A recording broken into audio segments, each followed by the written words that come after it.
The first night she walked through those iron gates, Emma Calloway told herself only one thing: survive the winter. That was all she needed to do. Not thrive, not rebuild, not dream, just survive. The uniform she wore was 2 sizes too large, borrowed from a second-hand rack at the shelter on Maple Street, its collar frayed at the edges and its buttons slightly mismatched. She had pressed it as best she could in the bathroom of the bus station, smoothing out the creases with damp hands and the edge of a counter, because looking presentable was the only currency she had left. Chicago in December did not forgive weakness. The wind that cut across Lake Michigan arrived like a judgment, and Emma had learned over the past 3 months that the city had very little patience for people who had fallen behind. She had fallen far behind. She stepped through the gates of the Harrington estate, which was what the locals called it, though its current owner bore no relation to the Harringtons, and looked up at the facade of a house that was less a home and more a monument.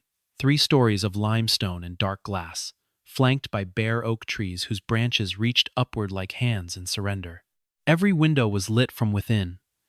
Every surface was immaculate, and standing here, in the circle driveway, with a single duffel bag over her shoulder, Emma felt the particular, quiet shame of arriving somewhere she did not belong.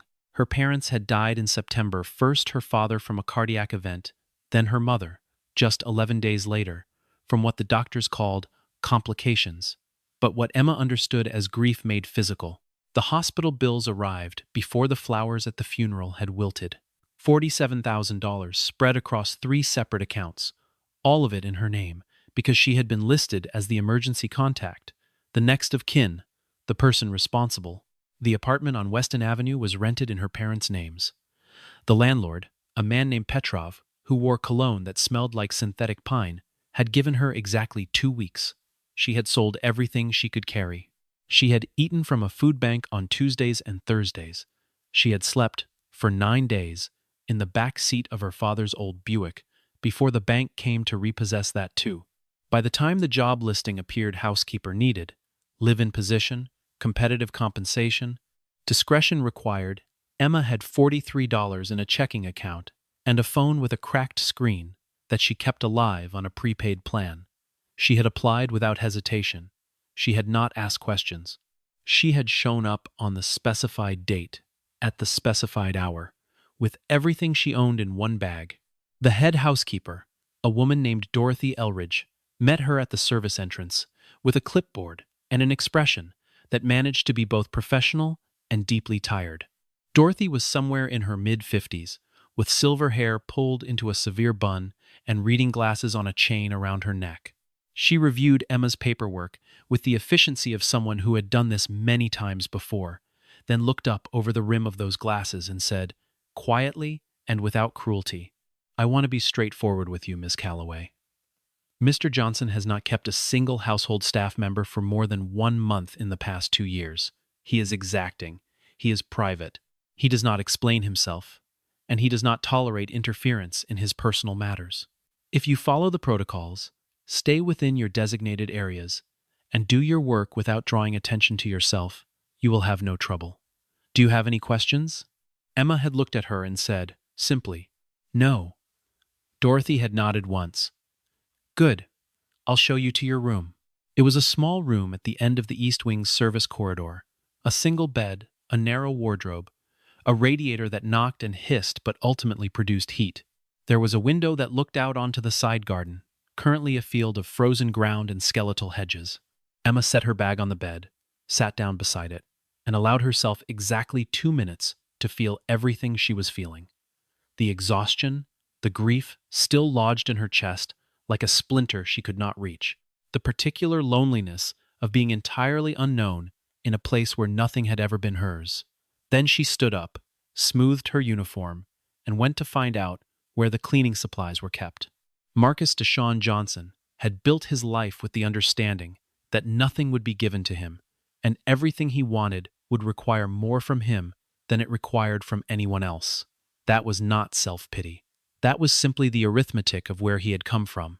He had grown up in the Englewood neighborhood of Chicago's South Side, in a 2-bedroom apartment that housed 5 people and for 2 winters, no reliable heat. His mother had worked 2 jobs and still came home looking like someone had borrowed her for a while and returned her slightly damaged. His father had left when Marcus was 9, and in the years that followed, Marcus had made a quiet, private, permanent decision. He would never be a man who left. He would never be a man who was left without options. He would build something solid enough that the cold could not reach it.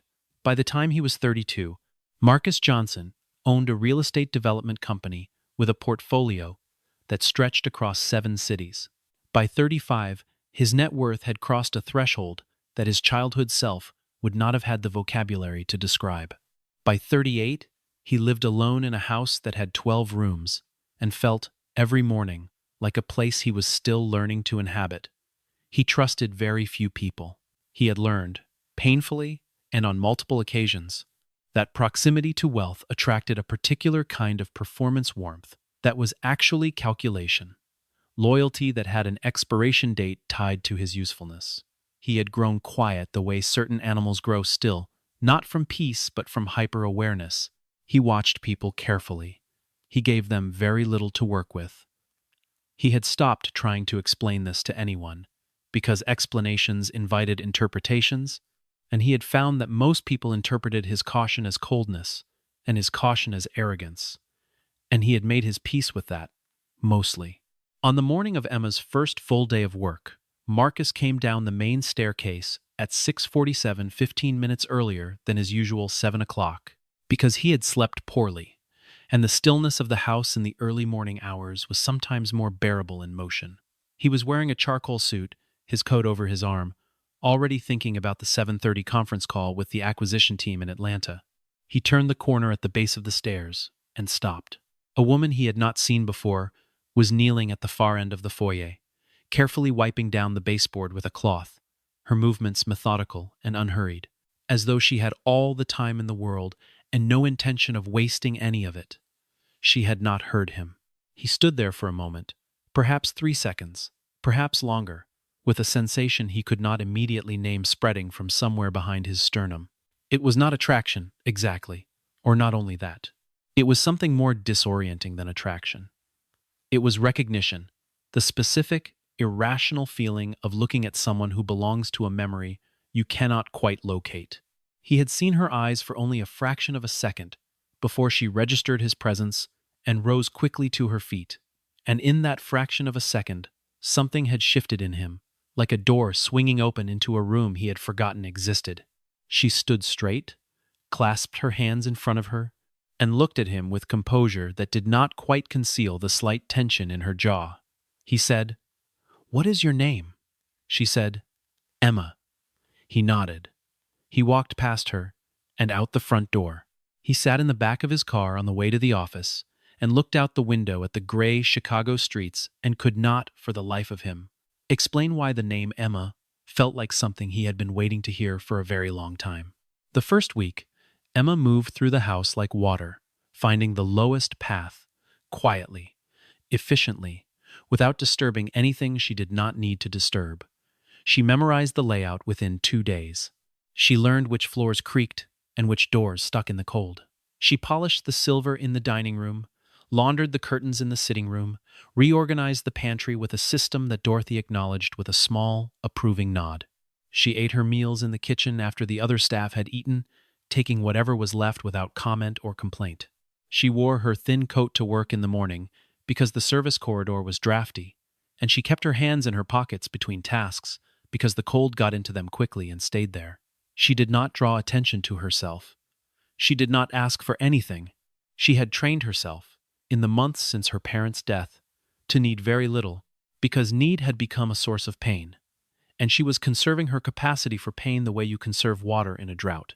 She worked carefully and completely, and she found, to her slight surprise, that there was something steadying about the work itself, about the act of making order in a space, of leaving something cleaner and better arranged than she had found it. It did not require her to feel anything. It simply required her to be present and capable, and those were things she could manage. Marcus watched her without appearing to watch her. He was practiced at this, at peripheral attention, at absorbing information without signaling that he was doing so. He noticed that she arrived before anyone else and left after everyone else. He noticed that she fixed a loose hinge on the library door that had been rattling for 6 months without anyone, including himself, having thought to address it. He noticed, one afternoon when he passed the kitchen window from the outside, that she was sitting alone on the stone bench in the side garden, with her bare hands wrapped around a cup of tea, her breath misting in the December air, her expression entirely still, and looking out at something that was not the frozen garden, but something much further away. He noticed that she was not performing contentment. She was simply existing in a moment of cold solitude, with a kind of quiet that was not unhappy exactly, but was not okay either, and something about the honesty of that, the refusal to pretend, landed in him with unexpected weight. He thought about knocking on the window. He did not knock on the window. He went back inside and stood at the kitchen counter for a moment, then poured himself a glass of water he did not need and drank it slowly, staring at nothing in particular. He began, in the second week, to manufacture reasons to speak to her. He asked her whether she had a preference for the kind of arrangement in the front hall vase. He asked her, when he passed her in the library, whether she had an opinion about the novel.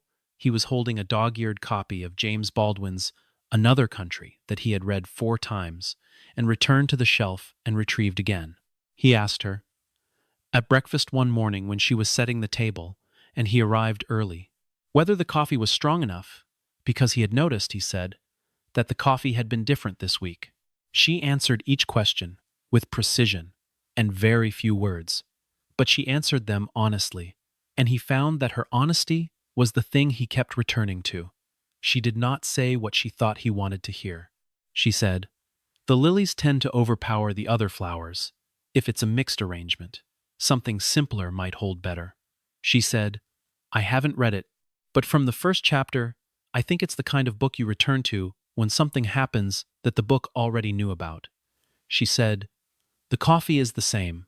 You're tasting it differently because you're sleeping less. He had stared at her for a moment after that last observation. She had met his gaze with a composure that was almost disconcerting, then returned to folding the napkin she was holding, as though she had said nothing unusual at all. He went to his office and sat at his desk, and could not decide whether he was unsettled or grateful. Dorothy Elridge observed all of this with the attention of someone who had been in service long enough to understand that the most significant events in a household often announce themselves very quietly. She said nothing to Marcus, because that was not her place. She said nothing to Emma, because Emma was perceptive enough to not need it said. She watched the way Marcus lingered slightly longer near any room where Emma was working, and the way Emma continued working as though she did not notice, and Dorothy thought, well, here we are. She had seen attraction before. In this house, Marcus was a man that people noticed, and the position of his wealth made him an object of considerable calculation from a number of directions. But what she was watching now did not feel like the usual arithmetic. It felt like something older and less negotiable. She returned to her scheduling spreadsheet and made no record of her observations, which was, she felt, the appropriate thing to do. Word of Marcus's unusual interest in the new housekeeper reached the kind of people it always reaches first, the ones who have something to lose from it. Veronica Chastain was 34 years old, the daughter of a commercial real estate developer named Harold Chastain, who had been angling for a partnership with Marcus Johnson's company for the better part of 18 months. Veronica had attended every event, every dinner, every introduction arranged by her father with the determined patience of someone executing a long strategy. She was beautiful in a way that required significant maintenance and significant money, and she was intelligent enough to know it, and she had calibrated her personality to match the man she was pursuing, or at least the version of him she understood, which was the version that appeared in business columns and charity event photographs. She had not actually sat with Marcus long enough to understand that the public version and the private one were separated by a considerable distance. She had assumed this did not matter. Now, she found herself at a dinner party at the Castleford Hotel, seated across from Marcus, watching him check his phone twice in 40 minutes, which he had never done before in her presence, and she felt the particular, cold clarity of a plan encountering an obstacle it had not accounted for. she said, with a smile that did not reach her eyes. I heard you've been having some staff turnover. I hope the new arrangements are working out. Marcus looked at her with an expression that gave away nothing and said, The staff is fine. She laughed, soft and performative. Marcus, you've gone through so many of them. I don't know how you manage. A woman to her left the wife of a hotel developer, whose name Veronica had already filed under irrelevant, said something about the difficulty of finding reliable household help, and the conversation moved on. But the message had been sent and received, and Marcus heard in it exactly what Veronica had intended. The suggestion that whatever he might be developing an interest in was beneath the orbit in which she expected him to operate. He said nothing. He finished his meal, made the required conversations, and left early. On the drive home, he thought about Emma sitting in the cold garden with her tea, and the distance between that image and the room he had just left felt like the distance between something true and something constructed, and he found that he had no patience left for the constructed thing. Emma heard it a different way. She was passing through the upstairs hallway 2 days after that dinner when she heard Veronica's voice from the sitting room, where Marcus had, apparently, allowed a morning visit. She was not trying to overhear. She was carrying fresh towels, and she simply stopped. Because Veronica's voice was carrying through the slightly open door, with the particular confidence of someone who assumes their environment is fully under their control. You know I'm not the sort of person to say this, Marcus, but your staff has been talking. People notice when the help becomes a distraction. A man with your responsibilities, your reputation, can't afford to blur that line. There was a pause. Then Veronica said, with the particular softness of a blade entering quietly, A billionaire doesn't fall in love with the person who cleans his floors. It would be sweet, maybe, if it weren't so obvious. She needs something. You know that, don't you? Emma stood in the hallway, with the folded towels in her arms, and felt something cold move through her that was not the draft from the window. Not humiliation, exactly.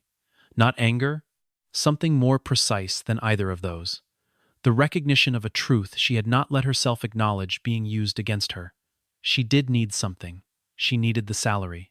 She needed the room. She needed the job. She had always known this. The difference was that hearing it spoken as contempt made her understand, for the first time, that she had also, somewhere along the way, stopped thinking of this house as merely a necessity, and had started quietly, dangerously thinking of it as something else. She returned the towels to the linen cupboard. She went back to her room. She sat on the edge of her bed. And she thought, with the clarity of someone who has been walking a difficult road long enough to know when it forks, this is not my world. Whatever Marcus Johnson is, whatever warmth has been collecting in the corners of these weeks, it is not meant for me. And it will cost me more than I can afford if I let myself believe otherwise. She began to find reasons to not be in rooms he was likely to enter. She took her meals later. She redirected her schedule so that her work in the main areas of the house happened in the hours when Marcus was at the office. When he did encounter her, she answered briefly and returned immediately to her task, and her eyes no longer held that particular frank quality that had made him feel, on more than one occasion, that she was seeing something about him that he had tried to conceal. He noticed the change immediately. He said nothing for 3 days. On the 4th day, he asked Dorothy, with the studied casualness of a man who did not want to reveal that something was wrong, "Is Emma working out all right?" Dorothy said, "She's one of the best we've had." He said, Is there anything she's mentioned needing? Any issues?" Dorothy looked at him for a moment with an expression that was perfectly neutral and said, "Not that she's told me." He nodded. He went back to his office. He sat at his desk for a long time, not working. He was not accustomed to this. He was accustomed to knowing what he needed to know and acting on it directly. He was not accustomed to the particular helplessness of caring about someone's withdrawal and having no mechanism to address it without overstepping, without revealing more than was safe, without. And he sat with this realization quietly for a moment, without risking something he had not risked in a very long time. It was Daniel Ortiz, his company's head of legal affairs and his oldest friend, who finally said the thing no one else would say. They were in Marcus's office on a Tuesday afternoon, going through the terms of a commercial acquisition in Denver, when Daniel set down his pen and said, "Can I say something personal?" Marcus said, "You usually do." Daniel said, "You look like a man who is trying very hard not to think about something. And in my experience, that is exactly when you should think about it." Marcus said nothing. Daniel said, "The new housekeeper." Marcus said, "Drop it." Daniel said, "Marcus, when is the last time you cared enough about anyone to be this obvious about pretending you don't care?" There was a long silence. Marcus picked up the pen he had set down and turned it over in his fingers. He said quietly, "She's been pulling away." "I don't know why," Daniel said. "Have you tried asking her?" Marcus said, "She works for me." Daniel looked at him with the expression of someone who has been friends with a person long enough to tell the difference between a principle and an excuse, and said, "She works for you." "Yes. And you're using that as a reason to not do something you're afraid of doing, which is very unlike you in business and very like you in everything else." Marcus put the pen down again. He looked out the window at the Chicago skyline, gray and cold, and enormous against the December sky, and said, "I need to know something first. I need to know something I haven't told anyone." What Marcus had not told anyone was this. 6 years ago, on a November night that had been raining so hard the street drains had overflowed onto the sidewalks, his car had lost traction on the Lakeshore Drive on-ramp and gone into the concrete median at 60 miles an hour. He remembered the impact. He remembered the silence afterward.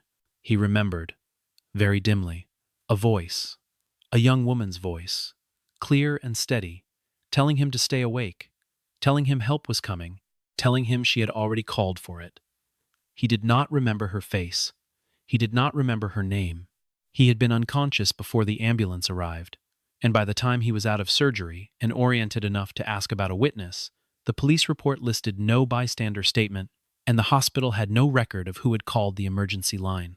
He had thought about it occasionally, over the years, the voice that had told him to hold on with the abstract gratitude you might feel for something you cannot properly assign. He had never pursued it. He had not known how. His head of security, a methodical man named Raymond Greer, had been looking into Emma's background as a matter of standard protocol, the kind of check they ran on all new long-term staff. Raymond brought Marcus the file on a Wednesday morning and stayed only long enough to confirm that Marcus had received it, because he had learned, over years of working for this man, that he preferred to read difficult information privately. Marcus opened the file at his desk. Emma Calloway, age 29, bachelor's degree in social work from the University of Illinois, graduated with honors 6 years ago, employed for 4 years at a nonprofit service organization, record of consistent performance, no criminal history, no debt beyond the medical bills incurred following her parents' deaths. And then, at the back of the file, a page Raymond had added, with a note that said simply, "Thought you should see this." It was a copy of a transcript from an emergency services call, dated November 14th, 6 years ago, placed from a cell number registered to one Emma Calloway, reporting a vehicle accident on Lakeshore Drive northbound approach, and providing, in a calm and detailed voice, information about the driver's condition, the position of the car, and the fastest access route for emergency vehicles. The call was 8 minutes and 40 seconds long. She had stayed on the line. She had stayed until she heard the sirens. Then the line had gone silent. Marcus sat at his desk for a long time after reading this. Outside his window, the city moved with its indifferent noise traffic and wind, and the machinery of a place that did not slow down for private revelations. He sat very still. He read the page again. He had been told by the doctors afterward that the speed with which the ambulance had arrived 11 minutes from the call had been the deciding factor. A few minutes more, and the internal bleeding would have progressed beyond the point where surgery could have managed it. He had been told he was lucky. He had accepted that. He had thought about luck in the abstract, the way you think about things you cannot explain or trace. And now he was holding a piece of paper that told him that what he had called luck had a name, and that name was Emma, and she was currently in his house, in his service, eating the food that was left over after everyone else had eaten, wearing a coat that was not warm enough, with $43 in a bank account, and a life that had been systematically dismantled by a sequence of catastrophes she had not caused and could not have prevented. He set the paper down. He pressed both hands flat on the desk. He thought about what it meant that she had saved his life without knowing it was his life, and what it meant that she had come to him this way, not seeking recognition, not leveraging a debt, simply arriving, broke and quiet and dignified, and doing the work. He thought about all the reasons he had told himself he was keeping his distance. He thought about the way she had looked at him, that first morning in the foyer, with an attention that was not performance or calculation, but simply seeing. And something in him, something that had been very carefully maintained behind a structure of distance and discipline, came quietly apart. He changed after that. Not dramatically, Marcus was not a dramatic man, but in the way that real changes happen, which is gradually, and then all at once. He started eating dinner at home more consistently, which he had not done in years. He began arriving in the kitchen in the evenings at the hour when Emma finished the last of her tasks, and he would find a reason to still be there reading something, reviewing something, and eventually he stopped finding reasons and simply stayed. The first real conversation happened on a Thursday evening in the third week of January, when a winter storm had locked down the city, and the rest of the household staff had been sent home early, and it was only the two of them in the large, warm kitchen with the snow pressing against the windows and the radiator ticking steadily. Emma had been making tea. Marcus had come in for something, and found himself, without quite planning it, sitting at the kitchen table and saying, "Do you want to sit down?" She had looked at him for a moment, measuring, he thought, whether this was safe territory or a line she should not cross. Then she had sat. He asked her where she had grown up. She told him, a small suburb south of the city, a house with a porch, a father who fixed things, and a mother who grew things, neither of them extraordinary by any measure, except the ways that actually matter. He told her, Englewood, the South Side.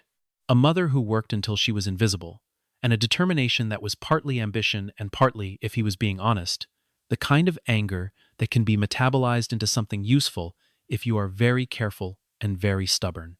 She had listened to him talk about his childhood with the quality of attention that had unsettled him that first morning, not waiting for her turn, not performing empathy, simply listening.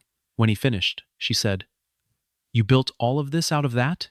He said, "I built all of this because of that." She considered this for a moment and said, "I think the difference between those two things matters." He looked at her across the kitchen table in the snowlight and thought, "Yes, it does. And you are the first person who has heard me say anything like that and understood what it means." They talked for 2 hours. They did not solve anything. They did not declare anything.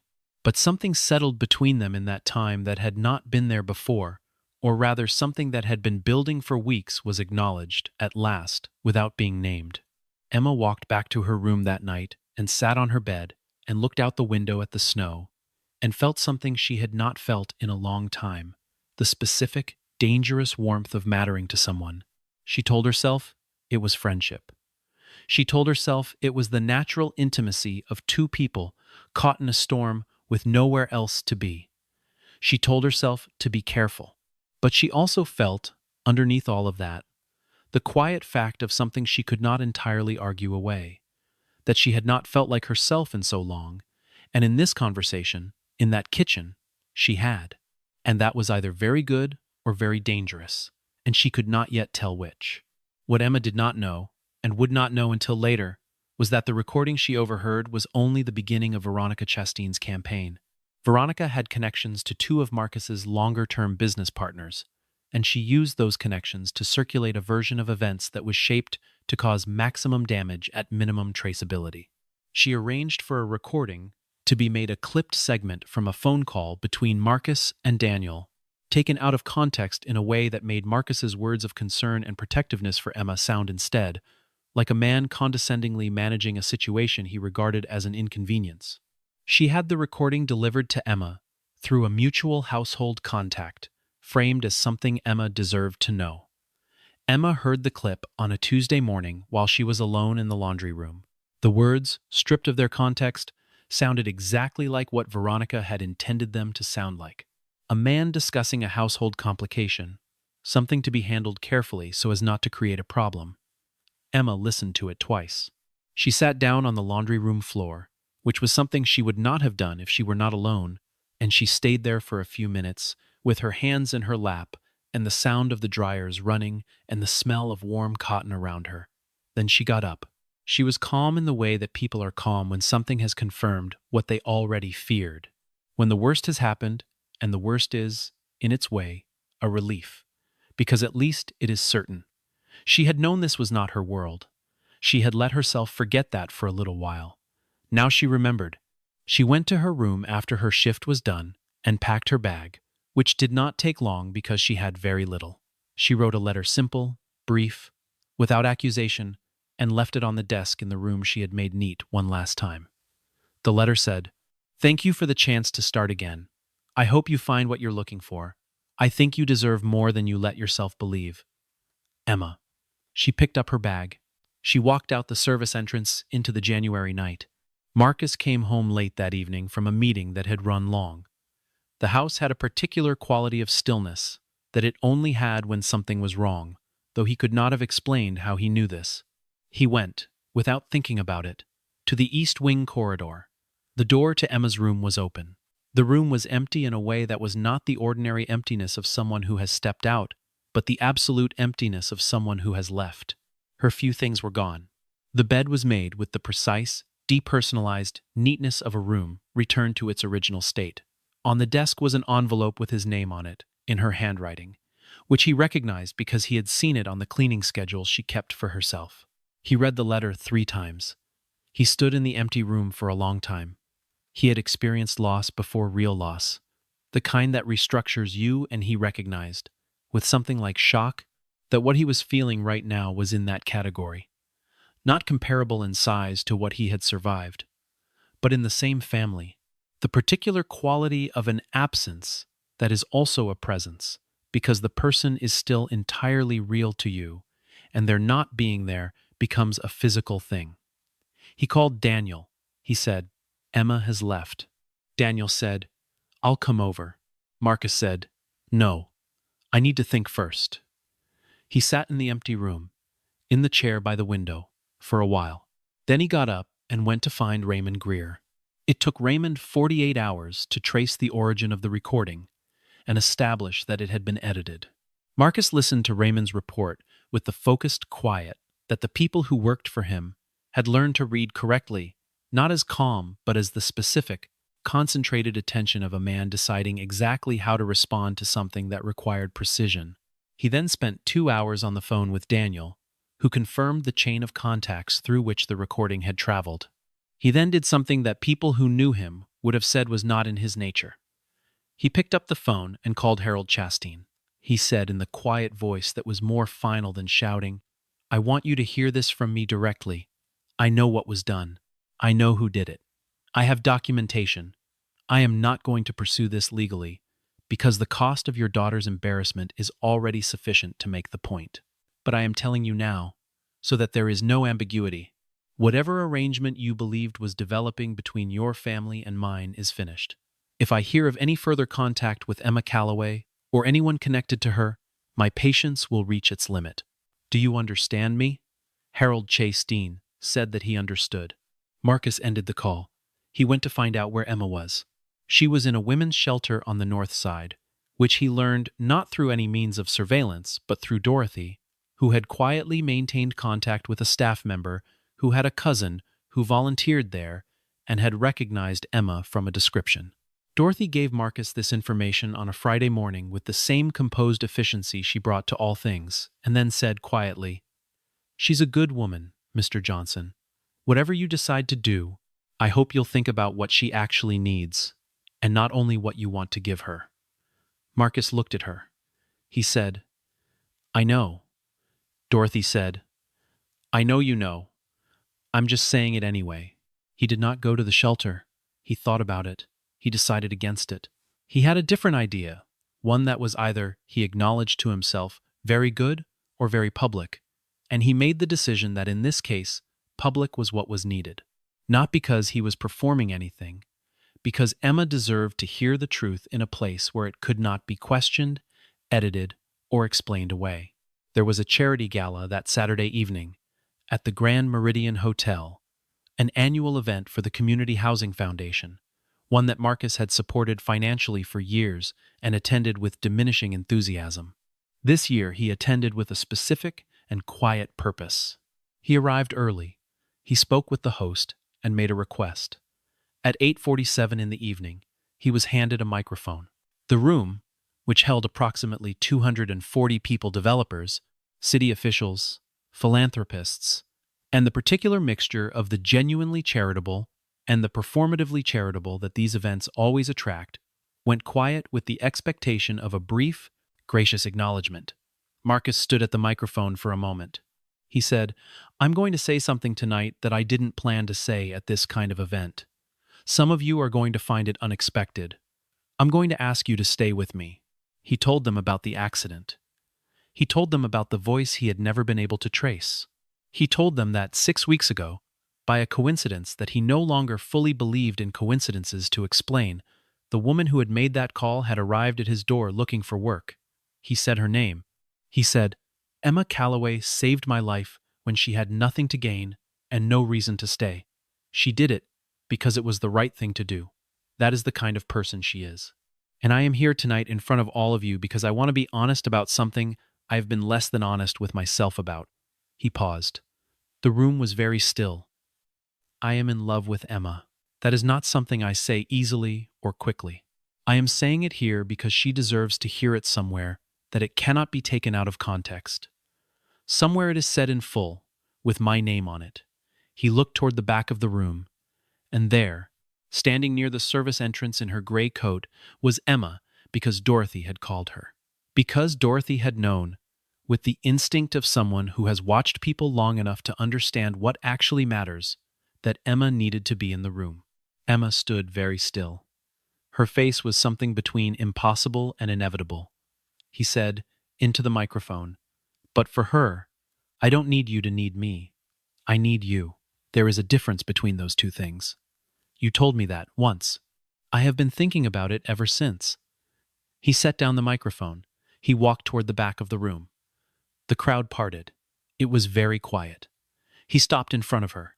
She was crying, very quietly, with the particular quality of someone who has been keeping themselves very controlled for a very long time and has just reached the end of their capacity for it.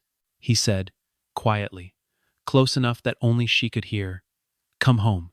She said, "That is not my home." He said, "I know. I want to change that, if you'll let me." She looked at him for a long time. She said, "You don't know what you're taking on." He said, "I know exactly what I'm taking on. I've been watching you for 2 months. I have a very good idea. And despite everything, despite the grief and the cold and the months of survival and the loneliness and the fear," she laughed. It was a small laugh, brief and surprised and real, and it was the most honest sound he had heard in a very long time. She did not move back in that night. That was important to her, and he understood it.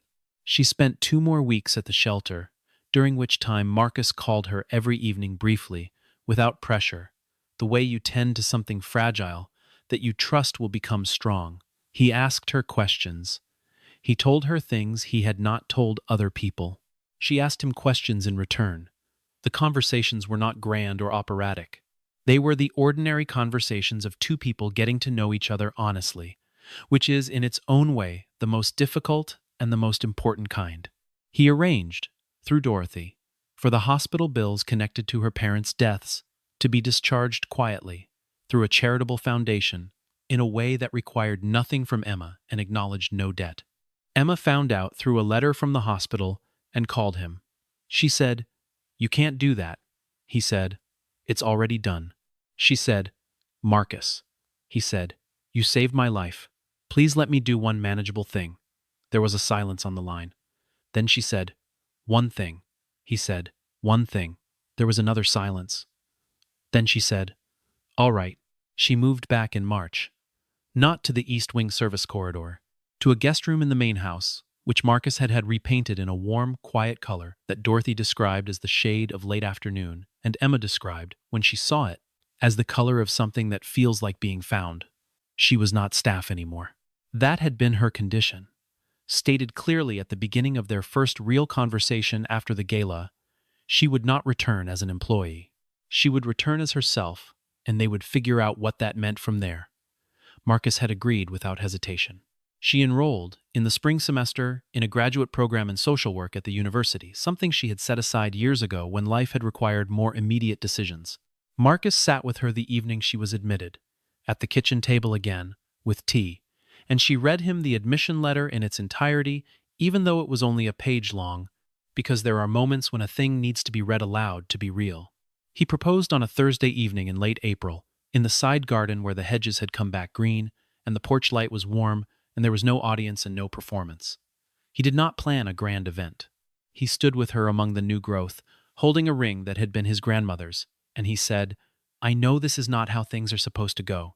I know we came to each other sideways, through difficulty, in ways that neither of us would have chosen. But I also know that the things that matter most are usually the ones that arrive that way. And I know that I am better when you are in my life. I am more honest and more present and less afraid. And if you'll marry me, I will spend the rest of my life trying to be worthy of the kind of person who stays on the line for a stranger in the rain." She said yes. She said it simply, and with her hands in both of his and her face entirely unguarded, and it was nothing like the love stories that announce themselves with spectacle, and it was entirely like love, which is to say it was quiet and certain and a little frightening, and the most important thing either of them had ever done. The foundation they established the following year was called Second Door Emma's Name, chosen for the way a second door implies that the first one has already been survived. Its initial endowment came from Marcus's company, and its first board of directors included Dorothy Elridge, Daniel Ortiz, and 2 women, from the shelter on the north side where Emma had stayed during those 2 cold weeks. The foundation's mission was specific and unglamorous: emergency financial assistance for workers who had lost income due to medical crises, job loss support for women exiting domestic labor, and transitional housing grants for adults who were in the position Emma had been in, people with capability and dignity and no cushion against a catastrophe they had not chosen. The work was slow. It was paperwork and case reviews and site visits and decisions made with inadequate information. Emma managed it with the same quality she brought to everything: without performance, without sentiment that was not earned, with attention to what was actually needed, rather than what felt satisfying to provide. Marcus sat on the board as a non-voting member, which had been Emma's stipulation. She wanted the foundation's decisions to belong to the people doing the work, not to the money behind it, and he honored that arrangement completely and was, by all accounts, the most useful non-voting member the organization had ever had. The biennial report from its 4th year of operation would show that Second Door had directly assisted over 3,000 households in the greater Chicago metro area. Emma read those numbers at a board meeting and was quiet for a moment. Then she said, "That means 3,000 people had a second door. That's good. What do we need to do to get to 5,000? The biennial house, which had long since stopped being called the Harrington Estate by anyone who knew Marcus Johnson, was, by those same years, genuinely different from the house Emma had first walked into on that December night with her borrowed uniform and her single bag. Not architecturally. The limestone and the dark glass and the bare oaks were the same, though the oaks now in spring and summer were enormous with leaf, and the garden in the warmer months was something Emma had gradually, without making a project of it, made into a place of genuine beauty. What was different was less visible and more important. The house had, over the years, become the kind of place that people came to from difficult circumstances and left from better ones, staff who stayed, who were paid well and treated well, whose emergencies were met with practical support rather than inconvenience. A kitchen that was always available, a library that was used, a side garden with a bench where, on warm evenings, 2 people who had found each other through the specific combination of loss and luck and the refusal to stop being honest could sometimes be found sitting together in the late light, talking about nothing in particular, which is to say everything that matters. There is a version of this story that wants to end with a declaration, some final accounting of what love is, some resolution that ties the difficult parts into something clean and finished. But the truth about stories like this one is that they don't end.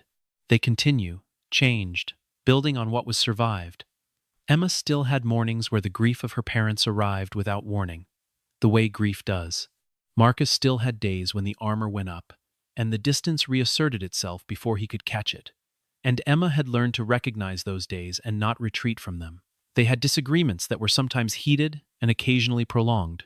They were two people who had both been alone for significant stretches of time and had developed in that aloneness habits and certainties that did not always align. They worked at it, not because it was required by the story, but because they understood, each in their own way and from their own experience, that the things worth having are the things you tend. That love is not a destination, but a practice. That you can save someone's life without knowing it, and be saved in return by their arrival, and that the most important thing is to recognize, when that happens, what you are holding and not let it go. The side garden, in that particular April when everything was new again, held two people on a bench who had arrived there by different roads through different winters, and who were in the particular, ordinary, irreplaceable way home.